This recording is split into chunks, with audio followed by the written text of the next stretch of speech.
Sa ngalan ng Ama, ng Anak at ng Espiritu Santo. Amen. Ang pagpapala ng ating Panginoong Jesucristo, ang pag-ibig ng Diyos Ama, at ang pagkikipagkaisa ng Espiritu Santo naway sumainyong lahat. At sumainyo rin. Mga kapatid, aminin po natin ang ating mga kasalanan upang tayo maging marapat gumanap sa banal na pagdiriwang.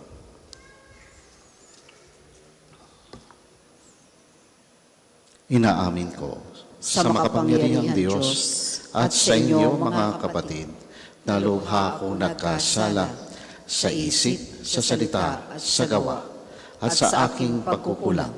Kaya isinasamo ko sa mahal na Birheng Maria, sa lahat ng mga anghel at mga banal, at sa inyo mga kapatid na ako'y ipanalangin sa Panginoong ating Diyos.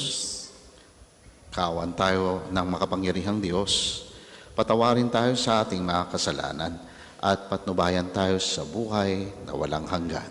Amen.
Manalangin tayo.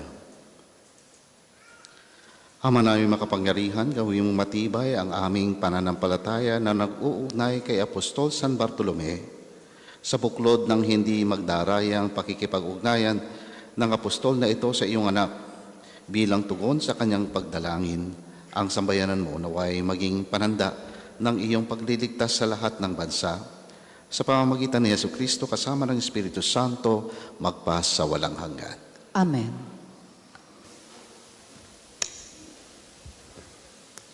Pagbasa mula sa aklat ng pahayag. Wika ng anghel sa akin. Halika at ipakikita ko sa iyo ang babaeng makakaisang dibdib ng kordero. Nilukuban ako ng espiritu at inihatid ako ng anghel sa ibabaw ng isang napakataas na bundok. Ipinakita niya sa akin ang Jerusalem, ang banal na lungsod na bumababa mula sa langit buhat sa Diyos. Nagliliwanag ito dahil sa kaningningan ng Diyos. Kumikislap na gaya ng hiyas na haspeng sinlinaw ng kristal. Ang pader nito'y makapal at mataas at may 12 pinto. Bawat isa'y may bantay na anghel. Nakasulat sa mga pinto ang pangalan ng 12 lipi ng Israel. 3 ang pinto ng bawat panig, 3 sa silangan, 3 sa timog, 3 sa hilaga, at 3 sa kanluran. Ang pader ng lungsod ay may 12 saligang bato at nakasulat dito ang pangalan ng 12 pastol ng kordero. Ang salita ng Diyos. Salamat sa Diyos. Salmon tugunan, talastas ng mga tao, dakilang paghahari mo. Talastas ng mga tao, dakilang paghahari mo. Magpupuring lahat sa iyo, O Panginoon, ang iyong nilalang. Lahat mong nilikha ay pupurihin ka't pasasalamatan. Babanggitin nilang tunay na dakila ang iyong kaharian at ibabalitang tunay kang dakila't makapangyarihan. Talastas ng mga tao, dakilang paghahari mo.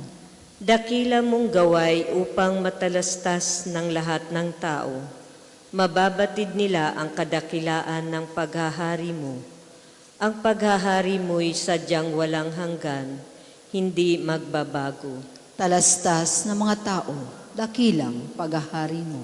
Matuwid ang Diyos sa lahat ng bagay niyang ginagawa. Kahit anong gawin ay kalakip doon ang habag at awa. Siya'y nakikinig at handang tumulong sa lahat ng tao. Sa sinumang taong pagtawag sa Kanya'y tapat at totoo. Talastas ng mga tao, dakilang paghahari mo. Magsitayo po ang lahat.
Sumainyo ang Panginoon. At sumainyo rin. Ang mabuting balita ng Panginoon ayon kay San Juan. Papuri sa iyo, Panginoon. Noong panahong iyon, hinanap ni Felipe si Nathaniel at sinabi rito, "Natagpuan namin si Jesus na taga Nazaret, ang anak ni Jose. Siya ang tinutukoy ni Moises sa kanyang sinulat sa kautusan at gayon din ang ng mga propeta. May magmumula bang mabuti sa Nazaret? Tanong ni Nathaniel. Sumagot si Felipe, halika't tignan mo. Nang malapit na si Nathaniel ay sinabi ni Jesus, masdan ninyo ang isang tunay na Israelita, siya'y hindi magdaraya. Tinanong siya ni Nathaniel, paano ninyo ako nakilala?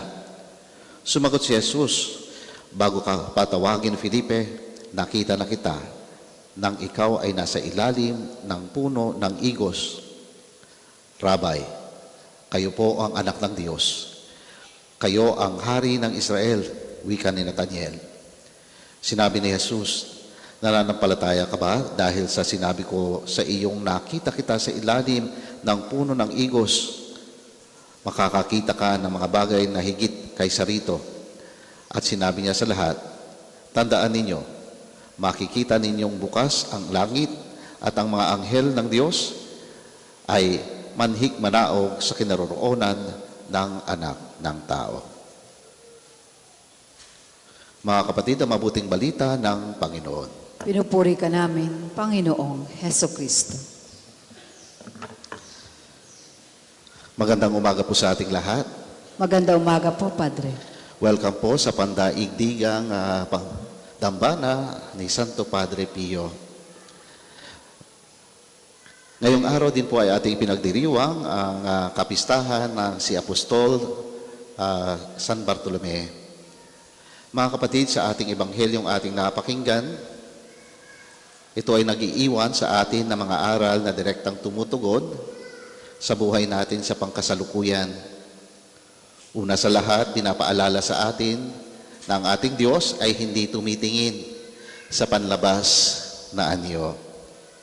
Kilala po niya tayo ng lubusan, ang ating mga kahinaan, ang ating mga lihim, ang ating mabuting hangarin, tulad ng pagkakakilala ng Diyos kay Nathaniel.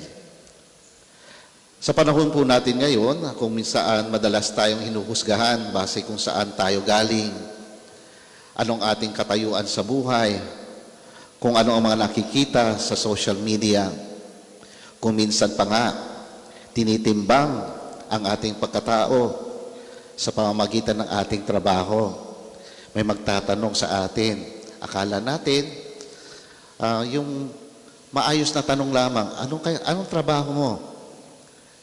Pag tayo sumagot, at guro, professional, o CEO, iba ang pagtingin. Pero pag sinagot natin, tayo ay mangingisda o kaya magsasaka, nag-iiba ang trato sa atin. Pero kung minsan, hindi nila alam, yung mangingisda pala ay barko-barko ang kaniyang isdaan, no? At minsan, sa atin, tayo ay nagiging judgmental sa bawat isa. Pero meron pa rin napakagandang paalaala na may isang nakakakilala sa atin ng totoo at tayo'y tinatanggap ding totoo. At iyon ay ang ating Panginoon. Hindi po natin kailangan magpanggap sa harap ng ating Diyos. Ang kailangan lamang po niya ay pusong tapat at bukas sa kanyang pagtawag. Ikalawa, itinuturo sa atin na dapat tayo hindi mabilis maghatol o magduda o pagiging judgmental na aking nabanggit kanina sa ating kapwa, sapagkat ito ay hadlang sa pagkakaisa sa ating mga pamilya, sa ating trabaho at sa ating komunidad. Ilan siguro sa atin ay minsan na rin nasabihan, wala namang mabuting manggagaling diyan. Katulad sa Ebanghelyo na ating napakinggan, meron bang mabuti na nanggaling sa Nazaret? In short, stereotyping. Taga-Tondo yan. Alam naman po natin, pag sinabing taga-Tondo, yun na yung ating iniisip kagad. Galing Bilibid yan. O kuminsan, may nagsasabi, hindi na magbabago ang taong yan.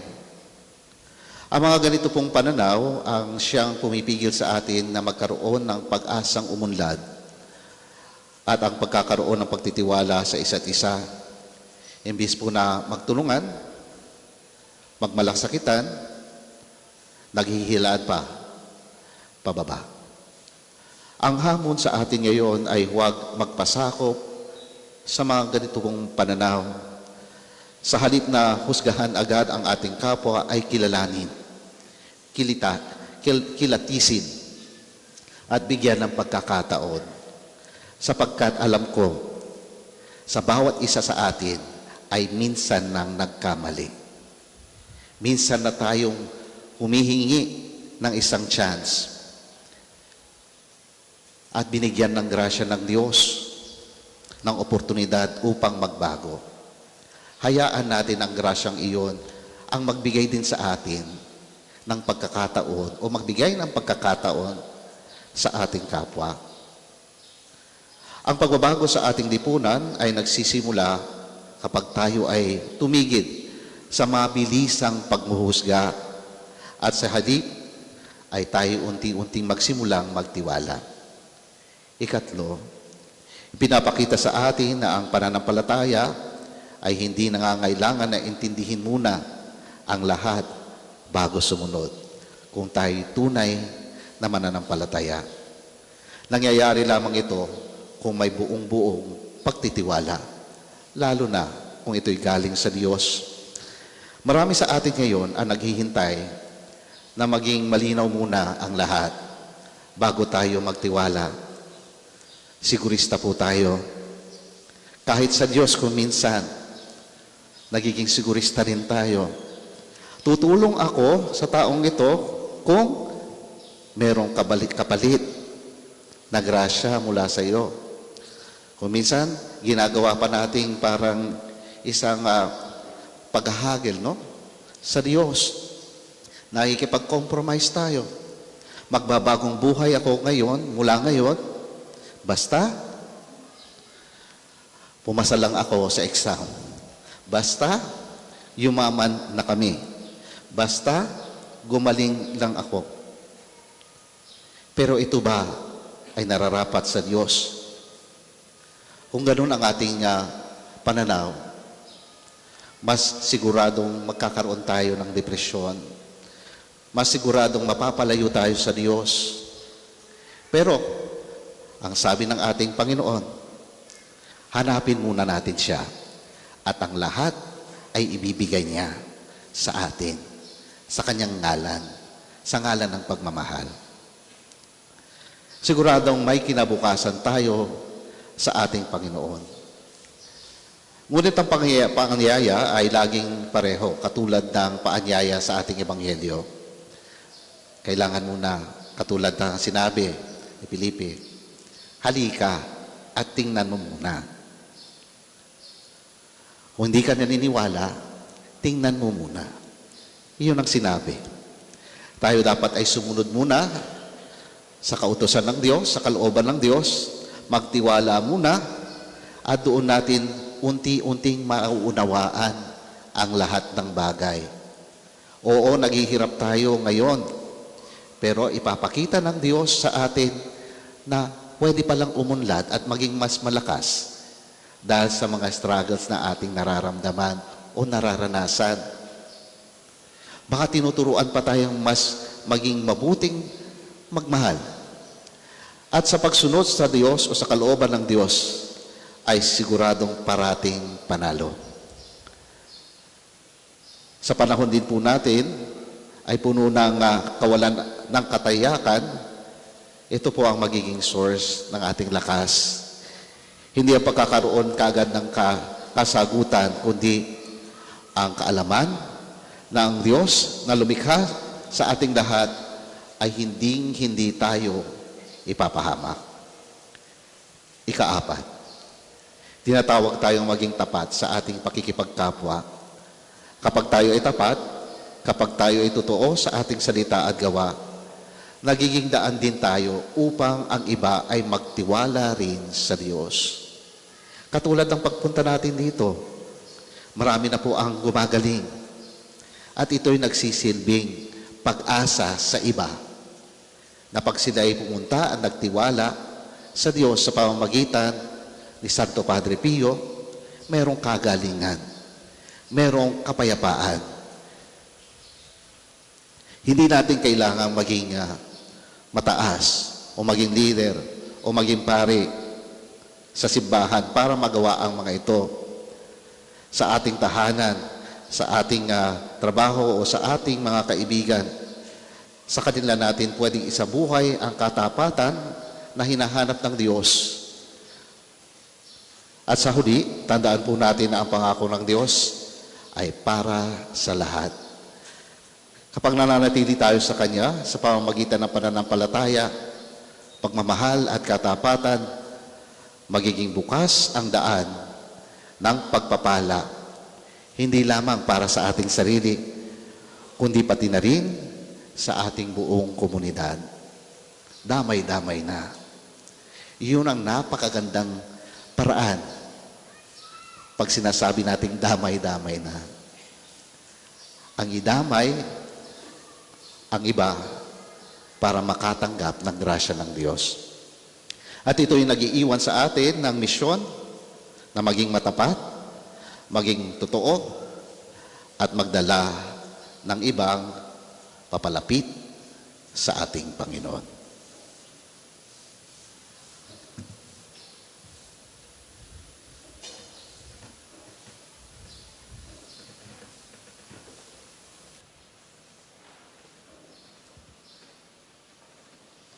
Para po sa paghahandog ng sobre, pakihulog na lamang po sa buslo.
Magsitayo po ang lahat.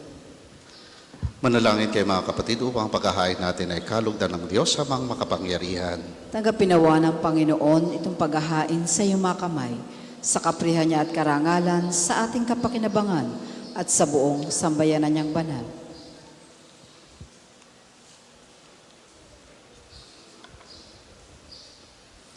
Ama naming lumikha, sa kapistahan ngayon ni Apostol San Bartolome, tunga nawa kami ng kanyang pagdalangin sa paghahain namin sa pagpupuri at pagpapasalamat sa iyo sa pamamagitan ni Jesucristo kasama ng Espiritu Santo magpa sa walang hanggan.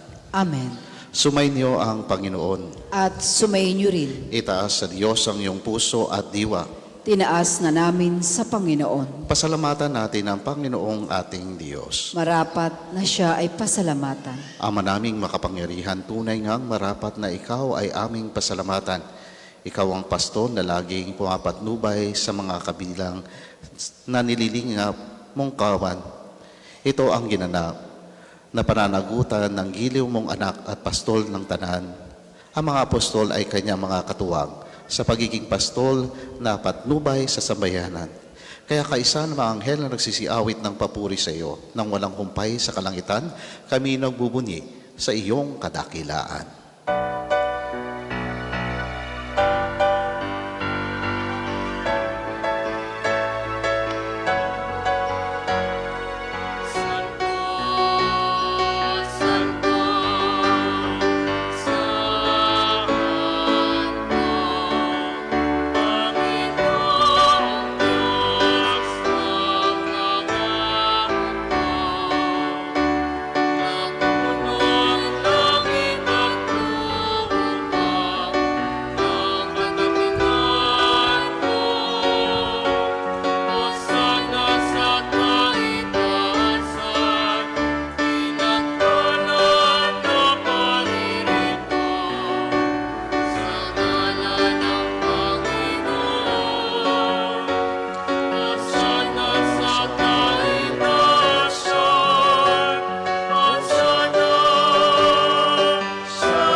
Kung hindi po kayang lumuhod, ay manatili pong nakatayo na may paggalang.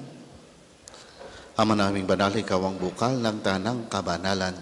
Kaya't sa pamamagitan ng iyong Espiritu, gawin mong banal ang mga kaloob na ito upang para sa amin maging katawan at dugo ng aming Panginoong Heso Kristo. Bago niya pinagtiisang kusang loob na maging handog, hinawakan niya ang tinapay, pinasalamatan kaniya, pinaghati-hati niya iyon, iniabot sa kanyang mga alagad at sinabi, tanggapin niyong lahat ito at kanin. Ito ang aking katawan na iahandog para sa inyo.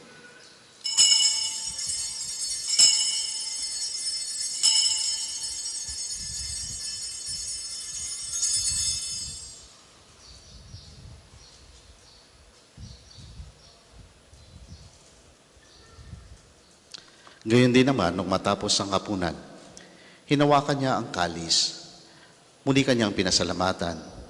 Iniabot niya ang kalis sa kanyang mga alagad at sinabi, tanggapin niyo lahat ito at inumin. Ito ang kalis ng aking dugo, ng bago at walang hanggang tipan.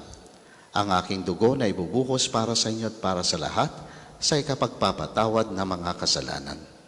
Gawin ninyo ito sa pag-alala sa akin.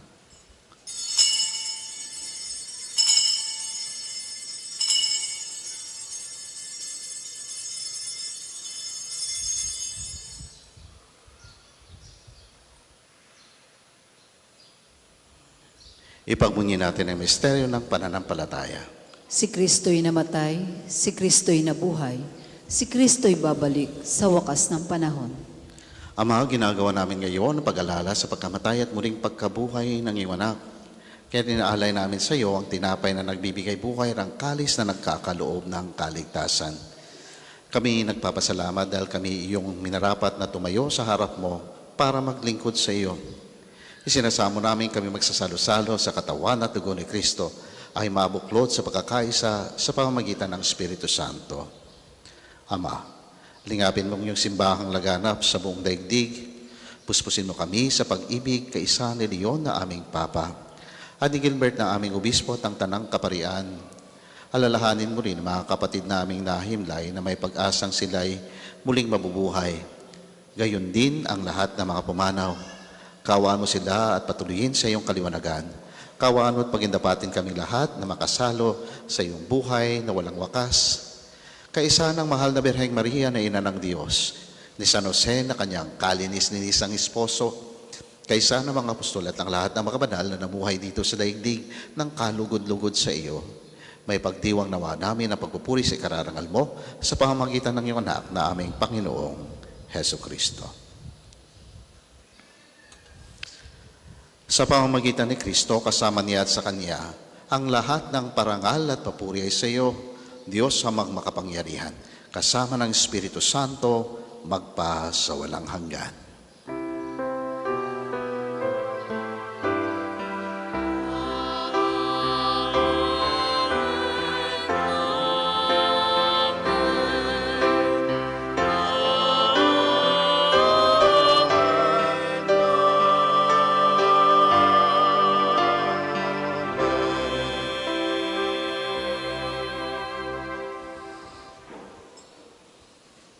Sa tagubilin ng mga nakagaling na utos sa turo ni Jesus na Panginoon natin at Diyos, ipahayag natin ng lakas loob.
Hinihiling namin kami iadiya sa lahat ng masama, pagkaluban ng kapayapaan na araw-araw, iligtas sa kasalanan at ilayo sa lahat ng kapahamakan, samantalang aming pinananabikan ang nakilang araw ng pagpapahayag ng tagapagligtas naming si Hesu Kristo.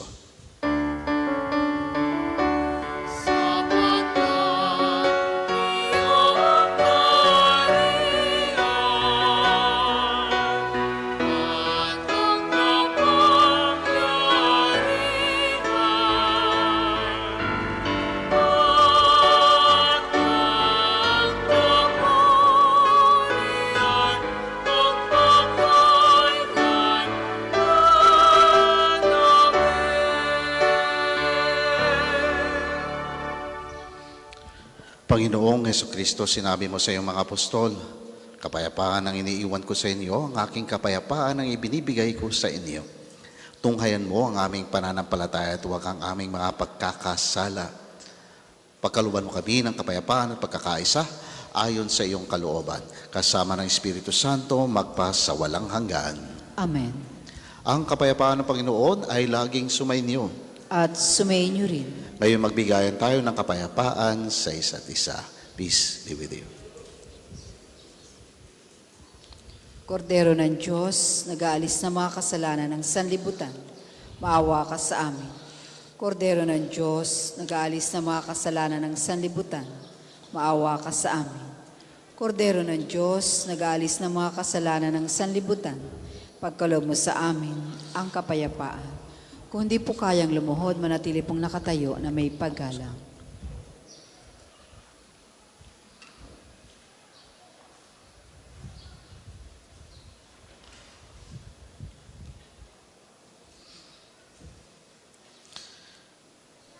Ito ang kordero ng Diyos. Ito ang nag-aalis ng kasalanan ng sanlibutan. Mapalad ang mga inaanyayahan sa kanyang piging. Panginoon, hindi ako karapat-dapat na magpatuloy sa iyo, ngunit sa isang salita mo lamang ay gagaling na ako.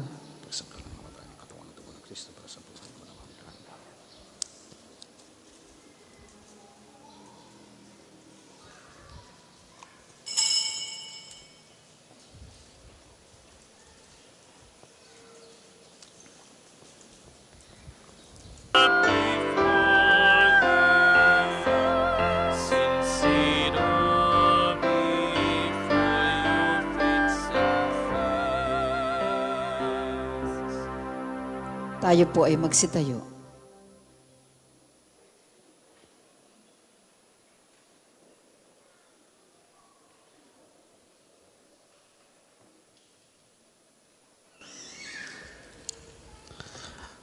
Manalangin tayo. Ama naming pagmahal, ngayong kapistahan ni Apostol San Bartolome, aming pinagsalukan ang haing nagbibigay buhay. Sa pagningon namin at pagtanaw ng utang na loob, kami naway makarating sa paroroon ng ligayang lubos. Sa pamamagitan ni Yesu Kristo kasama ng Espiritu Santo, magpa sa walang hanggan. Amen. Sama-sama po nating dasalin ang panalangin ng pagtitiwala kay Santo Padre Pio. Padre Pio, taga Petrolcina, monghing banal, Pintakasing santo ng milenyong kasalukuyan, gabay namin sa pagtahak sa landasing makalangit, takbuhan sa pangailangan, huwaran ng pagtitiis. Sa iyo namin inilalapit aming mga kagipitan, sa iyo po ibinibilin kalusugan at kabuhayan.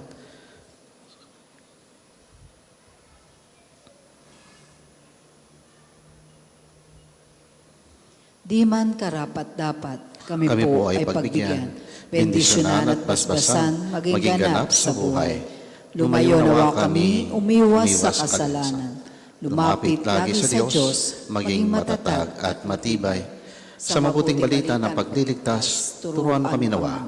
Sa tuwina ay makinig, magnilay at sumampalataya. Amin pong pakiusap itong mga kahilingan. Puso ay nagsisisi, nagtitikang taimtiman. Di na muling magkasala, sunod lagi sa Diyos Ama, kaisa ng Espiritu at ni Jesus na tagapamagitan. Amen. Magsiupo muna po ang lahat para sa ilang patalastas. Una sa inyong pagdalaw sa pambansang dambana, mangyaring pakaingatan ng inyong mga personal na gamit. Hangad namin na isang matiwasay at maayos sa pagbisita sa National Shrine. Ikalawa, nais po namin pagbigay alam sa inyo na ang Padre Pio Healing Bundle ay available sa ating mga tindahan. Ang langis na kasama nito ay may halo na langis mula sa puno na olibo na binasbasa ni Padre Pio nung siya'y nabubuhay pa. Naway, magindaan ang ating healing bundle sa pagkakamit ng kagalingan mula sa Diyos. Katlo, inaanyayahan ang lahat na nagnanais maging kasapi na kofradiya ni Santo Padre Pio, isang samahan na nangunguna sa pagdarasal at debosyon sa Kanya. Kayo po ay makipag-ugnayan lamang sa ating opisina para sa pagpapalista at mga detalye. Ikaapat, malugod po namin kayong inaanyayahan na maging kabahagi ng ating mga paghahanda sa nalalapit na opisyal na deklarasyon ng ating dambana bilang International Shrine sa pamamagitan ng inyong suporta sa ating mga gawain. Ang ating mga tagapaglingkod ay namamahagi ng mga sobre para sa mga nagnanais magbigay ng kanilang tulong at handog. Kung nais naman ninyo magbahagi ng personal na donasyon o anumang uri ng suporta, maaari po kayong makipag-ugnayan sa ating opisina. Maraming salamat po sa inyong bukas palad na pakikiisa, panalangin at patuloy na pagmamahal sa ating dambana. Naway, pagpalain kayo ng poong may kapal sa pamamagitan ni Santo Padre Pio. Ang susunod pong misa ay sa ganap na 12 ng tanghali. Maraming salamat po at mangyaring panatilihin natin ang kalinisan, katahimikan at diwa ng pananalangin sa loob at labas ng ating mga simbahan. Magsitayo pong lahat para sa pagbabasbas ng religious articles. Mga kapatid, manalangin tayo sa Diyos sa mga makapangyarihan upang tayo ay maging kawangis ni Kristo sa taimtim na pagdalangin sa tulong ng mga larawan at dasalan. O Diyos, Ikaw ang bukal ng lahat ng pagpapala at biyaya. Ibuhos mo ang iyong bendisyon sa mga gamit na ito sa pananalangin. Mga rosaryo, imahin, dasalan, healing bundles na nagpapaalala ng iyong kabutihan, kabanalan at pagmamahal sa amin upang ang lahat na dumulog at magdasal gamit ang mga ito ay magtamo ng iyong awa at biyaya. Lubin mong tularan namin ang kabanalan at aral ni Kristo at ng mga santo magpa sa walang hanggan. Amen. Ama namin, sumasalangit ka. Sambahin ang ngalan mo. Mapasamin ang kaharian mo. Sundin ang loob mo dito sa lupa para nang sa langit. Bigyan mo kami ngayon ng aming kakanin sa araw-araw at patawarin mo kami sa aming mga sala para ng pagpapatawad namin sa nagkakasala sa amin. At huwag mo kaming ipahintulot sa tukso at iadya mo kami sa lahat ng masama. Amen. Aba, Ginoong Maria, napupuno ka ng grasya. Ang Panginoon Diyos ay sumasa iyo.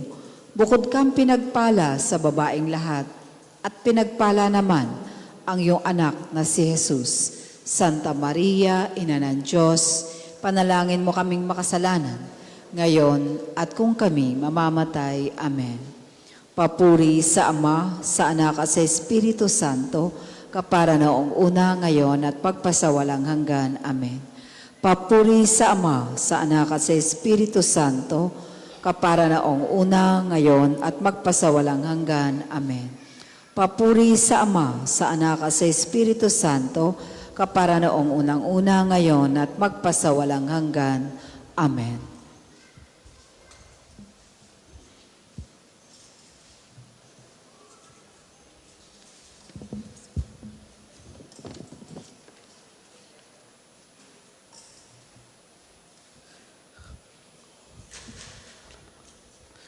Sumainyo ang Panginoon. At sumayin niyo rin. At pagpalain kayo ng makapangyarihan at mapagmahal na Diyos, Ama, Anak, at ng Espiritu Santo. Amen. Tapos na po ang ating pagdiriwang, maayo tayong lahat, taglay ang kapayapaan. Salamat sa Diyos.